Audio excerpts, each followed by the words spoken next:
persoalkan. Tapi maknanya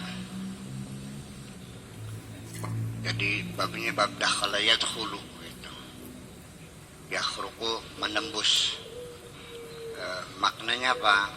Bahasa Indonesianya semangatmu yang membaca itu tidak dapat menembus tembok takdir.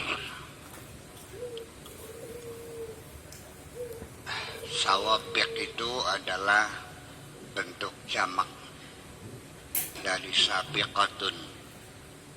Sabiqatun itu adalah isim fa'il dari sabaqa, maknanya mendahului. Kemudian al-himam jamak dari himmatun. Himmatun itu maknanya cita-cita. Maksudnya cita-cita. Nah, di sini namanya idhafatul mausuf ila sifah. Idhafatul sifah ilal mausuf. Awalnya al-himmamus sawabiq.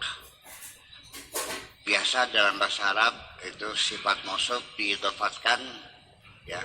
Nantinya idhafatus sifah alal mausuf. Jadi sawabiqul himam itu al-himmamus sawabiq asalnya. Cita-cita yang diprogramkan sudah lama, yang mendahului, maknanya ya cita-cita yang membaca, yang sudah matang, yang sudah lengkap programnya, planningnya, antisipasinya, semuanya, persiapan selengkap-lengkapnya, kayak orang mau maju perang gitu. Nah, tetap saja tidak bisa la takhruqu atau la takhriqu, tidak bisa menembus. Aswar itu tembok-tembok atau pagar-pagar. Takdir, akdar itu namanya takdir, ketentuan Allah. Jadi artinya keinginan kita yang menggebu-gebu, program kita, cita-cita kita, apapun persiapan semata-matanya tetap tidak akan bisa merubah takdir maksudnya. Kenapa disebut dengan aswar takdir? Itu dalam bentuk tasbihnya. Jadi ketentuan Allah itu seperti benteng, tembok benteng yang tidak bisa ditembus ketentuan yang pasti. Ini namanya isti'arah namanya, dalam bentuk isti'arah. Bentuk isti'arah itu artinya apa? Bahwa salah satu rukun tasbih, kan ini man jadi mesti terangin balakonya juga nih. Bahwa isti'arah itu adalah ada tuh tasbih dibuang, wajah syabah dibuang, dan salah satu rukun tasbihnya, wajah syabahnya itu yaitu musyabah dan musyababi dibuang, lalu didatangkan salah satu sifat yang melekatnya.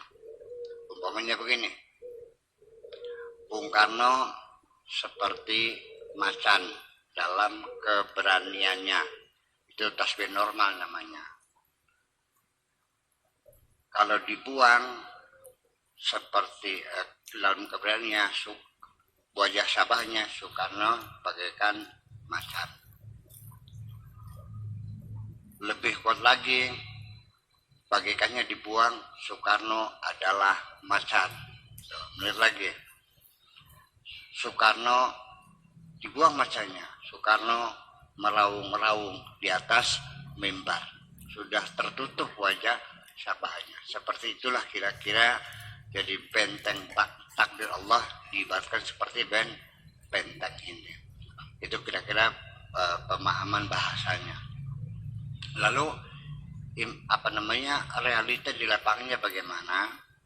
Ini satu, kita kembali kepada keimanan kita kepada qada dan qadar.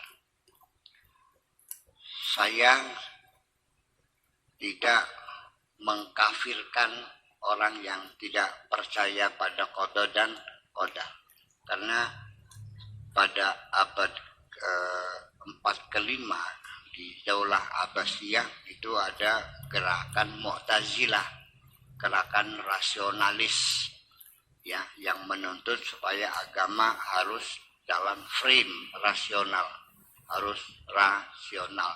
Kalau tidak tolak. Semuanya harus rasional, menolak dogma. Mereka mengatakan bahwa qada dan qadar itu tidak ada. Jadi menurut persepsi mereka, ini sebagai pendahuluan dari mendalami teks Imam ini, bahwa menurut mereka kaum Mu'tazilah atau kaum rasionalis, bahwa sangatlah tidak adil kalau Allah menerapkan qada dan qadar. Jadi Allah harus memberikan kebebasan kepada manusia. Ini demokratisasi akidah. Ya, demokratisasi akidah, demokratisasi ketuhanan. Bahwa Tuhan kita tidak adil kalau Tuhan telah menentukan nasib kita baik dan buruknya, iman dan kafirnya, soleh dan tolehnya, kaya dan miskinnya.